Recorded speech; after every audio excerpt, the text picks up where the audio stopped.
अस्सलामुअलैकुम नाज़रीन। पिछली किस्त के इख्तिताम पर एक बज़ंतीनी लश्कर जंगल में जा रहा था, जबकि तोगाय और उसके सिपाही उन पर घात लगाकर बैठे थे।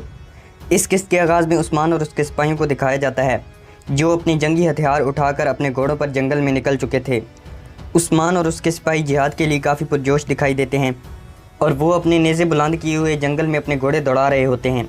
इधर जारकुताई सेम्यून की दुकान में सेम्यून के साथ बैठा था। जारकुताई ने अपने सामने उड़ती आग वाला ड्रम रखा हुआ था। ड्रम का जायज़ा लेने के बाद जारकुताई सेम्यून से कहता है, मैं इसे सुरंग में नस्ब करूँगा और तुम मेरे इशारे पर अंदर जाओगे और इसे आग लगाओगे। सेम्यून कोई तासुर नहीं देता तो जारकुताई सेम्यून को पकड़ते हुए कहता है, अगर तुमने कोई गलती की तो मैं तुम्हें मसल दूंगा। इधर साउची और उसके सिपाही सोगोत में एक जगह पर इंतज़ार कर रहे थे। इसी दौरान गुप्तोग एक सुरंग के ज़रिए बाहर आ जाता है और साउची से कहता है, सारी सुरंगों में उड़ती आग नस्ब कर दी गई है साउची साहिब, अब काफरों की कब्रें बनाने के लिए बस आग दिखाने की ज़रूरत है। साउची कहता है, असल आग तो हमारे सीनों में दहक रही है। फिर साउची अपने एक सिपाही से कहता है, उस्मान साहिब को पैगाम रवाना करो। ये सुनकर सिपाही वहाँ से चला जाता है। दूसरी तरफ निकोला भी एनागोल से निकलने के लिए तैयार था। निकोला कालानूस से कहता है, मैं अपनी कौम की जानिब से सोगोत में अपना इस्तकबाल किए जाने का बेसब्री से मुंतज़िर हूँ। कालानूस कहता है, किले के सामने खड़े हमारे लश्कर को कोई नहीं रोक सकेगा निकोला। निकोला कहता है, हमारे नए किलेदार के ज़ाती तीरंदाज कहाँ हैं? हेलन कहती है, तीरंदाज अभी तक नहीं आए निकोला। ये सुनकर निकोला रुक जाता है और हैरानी के साथ हेलन की तरफ देखता है। इसी दौरान एनागोल किले का दरवाज़ा खुलता है और एक सिपाही भागता हुआ निकोला के पास आता है। सिपाही निकोला को कुछ सामान दिखाते हुए कहता है, ये हमें किले के दरवाजे से मिला है। सिपाही जब उसे खोलता है तो उसमें एक बज़ंतीनी कमांडर का सर था। हेलन निकोला को बताते हुए कहती है, ये आने वाले तीर अंदाज़ों का कमांडर था। कालानूस निकोला से पूछता है, क्या ये उस्मान का काम है? निकोला कुछ सोचने के बाद कहता है, नहीं, ये तो गाय का काम है। निकोला चिल्लाते हुए अपने सिपाहियों से कहता है, मेरा घोड़ा ले आओ। इधर मंगोलों ने बज़ंतीनी सिपाहियों को मारकर उनकी लाशें दरख्तों पर लटका दी थीं। जामवा तो गाय से कहता है, निकोला को तोहफा रवाना किया जा चुका है। इसी दौरान उनकी नज़र एक जिंदा बज़ंतीनी सिपाही पर पड़ती है तो गाय उसको मारकर कहता है, इसका सर यासू को रवाना कर दो। जामवा कहता है, उस्मान और निकोला दोनों समझ जाएंगे कि इन ज़मीनों पर गिहातू का सिक्का चलेगा। तो गाय कहता है, मगर तब तक उनके हक़ में बहुत ताख़ीर हो चुकी होगी। ये कहकर वो दोनों दोबारा आगे की तरफ चल पड़ते हैं।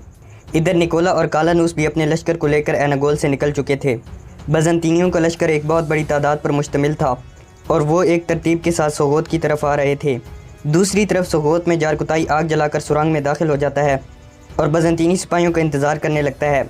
कुछ देर बाद बज़ंतीनी सिपाही भी सुरंग में घुस जाते हैं। जारकुताई उन्हें देखने के बाद कहता है, आ जाओ जारकुताई की आग तुम लोगों के इंतज़ार में थी।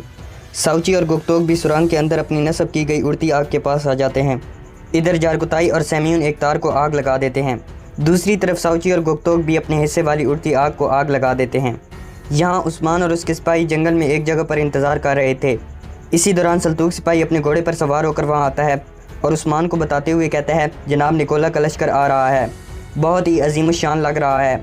ये सुनकर उस्मान और उसके सिपाही मुस्कुराते हैं और फिर उस्मान कहता है, हम कितने ही अजीम शान लोगों को देख चुके हैं सल्तूक, सब के सब अपने ही खोदे गए गढ़ों में गिरे हैं।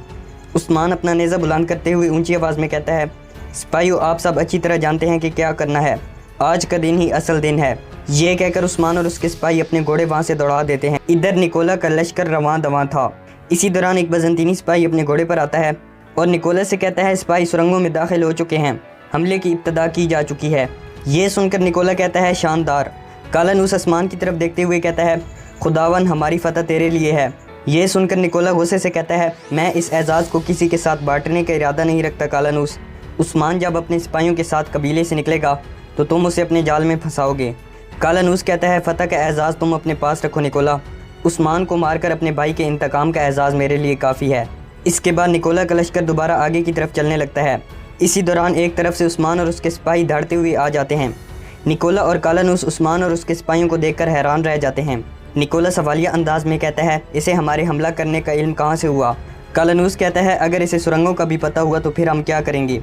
निकोला कहता है, अगर इसे सुरंगों का पता होता तो अब तक सुरंगें तबाह हो चुकी होती। इसके हमसे उलझे हुए होने के दौरान हमारे सिपाही सोगोत की सुरंगों से निकल रहे होंगे। ये कहकर निकोला अपनी तलवार निकाल लेता है और चिल्लाते हुए अपने सिपाहियों से कहता है, सिपाहियों सफ़े तरतीब दो। ये सुनकर तमाम बज़ंतीनी सिपाही इकट्ठे होने लगते हैं और एक तरतीब के साथ आकर बैठ जाते हैं। निकोला के सामने आकर उस्मान अपने सिपाहियों को रुकने का इशारा करता है। जब उस्मान के सिपाही रुक जाते हैं तो उस्मान निकोला को देखते हुए अपना घोड़ा हवा में उछालता है। इसके बाद उस्मान और उसके सिपाही अपने नेज़े बुलंद करते हुए अल्लाह अकबर का नारा लगाते हैं। फिर उस्मान और उसके सिपाही निकोला के लश्कर की जानिब दौड़ पड़ते हैं। बज़ंतीनी सिपाहियों के पास आकर उस्मान और उसके सिपाही दो हिस्सों में तकसीम हो जाते हैं और वो अपने नेज़े फेंक कर कुछ बज़ंतीनी सिपाहियों को मौत के घाट उतार देते हैं। इसी दौरान एक तरफ से मलून खातून और उसके सिपाही भी आ जाते हैं। फिर देखते ही देखते एक तरफ से गुंदूज़ और उसके सिपाही भी आ जाते हैं। सारा मंजर देखने के बाद निकोला हैरान परेशान रह जाता है। मलून ऊंची आवाज़ में अपने सिपाहियों से कहती है, शाबाश सिपाहियों, दिखा दो इन्हें अपनी ताकत। इसके बाद वहाँ पर एक बहुत बड़ी जंग छिड़ जाती है। उस्मान और मलून के कुछ सिपाही बज़ंतीनी तीरंदाजों का शिकार हो जाते हैं, मगर बाकी मुसलमान सिपाही बज़ंतीनियों पर दावा बोल देते हैं। ये देखकर कालानूस चिल्लाते हुए कहता है, सिपाहियों हरकत में आओ। दूसरी तरफ सोगोत में साउची और गुक्तोग आग जलाने के बाद सुरंग से बाहर आ जाते हैं। साउची और गुक्तोग एक जगह पर पहुंचकर बैठ जाते हैं तो साउची गुक्तोग से पूछता है, क्या उड़ती आग इन लोगों का काम तमाम कर सकती है? गुक्तोग कहता है, अगर मैंने उड़ती आग को अपनी आंखों से न देखा होता तो मैं यकीन न करता साउची साहिब, मगर इसका असर तूफान से भी ज़्यादा है। साउची पूछता है, सुरंगों का क्या होगा? गुक्तोग कहता है, सुरंगें निकोला के सिपाहियों का कब्रिस्तान बनेगी। इधर बज़ंतीनी सिपाही मुसलसल सुरंगों में आगे बढ़ रहे थे, जबकि उड़ती आग भी फटने वाली थी। सेम्यून और एक तुर्क सिपाही सुरंगों से निकलकर दुकान से बाहर आ जाते हैं और एक तरफ छुप कर बैठ जाते हैं, मगर जारकुताई अभी तक उड़ती आग वाले बारूद को आग लगाने में मसरूफ़ था। इसी दौरान जारकुताई का चिराग बुझ जाता है और जारकुताई आधे उड़ती आग वाले ड्रमों को आग नहीं लगा पाता। ये देखकर जारकुताई परेशान हो जाता है और कहता है, ये मैंने क्या कर दिया। फिर जारकुताई अपने चिराग को जलाने की कोशिश में लग जाता है। दूसरी तरफ जंगल में उस्मान और उसके सिपाही अपने घोड़ों से नीचे आ जाते हैं और वो निकोला के सिपाहियों का मुकाबला करने लगते हैं। मलून खातून भी अपनी तलवार से बज़ंतीनियों को काटने में मसरूफ़ थी। मलून को इस तरह लड़ता देखकर उस्मान खुश हो जाता है और फिर उस्मान भी अपनी तलवार निकालकर बज़ंतीनियों को काटने लगता है। निकोला मैदानी जंग में नहीं उतरता और वो अपने घोड़े पर बैठकर सारा मंजर देखने लगता है। इधर बौरान, गुंदूज़ और बाकी सिपाही बज़ंतीनियों का मुकाबला करने में मसरूफ़ थे, जबकि उस्मान भी बड़ी तेज़ी के साथ बज़ंतीनियों का खात्मा कर रहा था। बौरान मैदानी जंग में अपनी तलवार के साथ साथ तीरों का भी इस्तेमाल करता है। मलून खातून को लड़ता देखकर बौरान उस्मान से कहता है, जनाब मलून खातून एक मर्द की तरह लड़ रही हैं। उस्मान अपनी तलवार एक बज़ंतीनी सिपाही के पेट में उतार देता है और वो भी मलून को लड़ते हुए देखने लगता है। मलून की लड़ाई देखकर उस्मान जोश में आ जाता है और ऊंची आवाज़ में कहता है, दिलों में कोई जिन्स नहीं होता बौरान।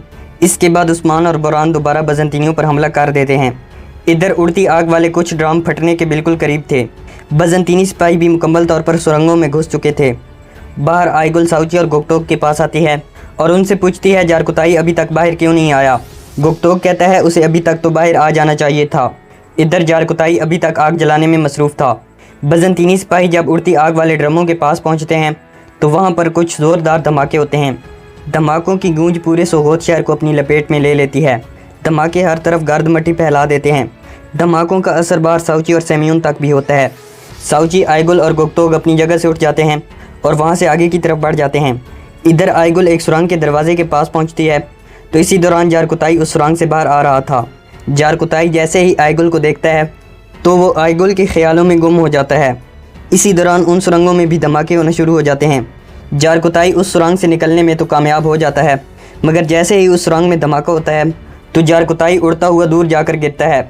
ये देखकर आइगुल, गुक्तोग और साउची जारकुताई के पास आ जाते हैं और उसे उठाने की कोशिश करते हैं। गुक्तोग चिल्लाते हुए कहता है, अपनी आंखें खोलो भाई। आइगुल भी जारकुताई को देखकर काफ़ी परेशान हो जाती है। धमाके का असर जारकुताई पर काफ़ी संगीन होता है और उसकी आंखें बंद हो जाती हैं। यहाँ पर इस एपिसोड का इख्तिताम हो जाता है।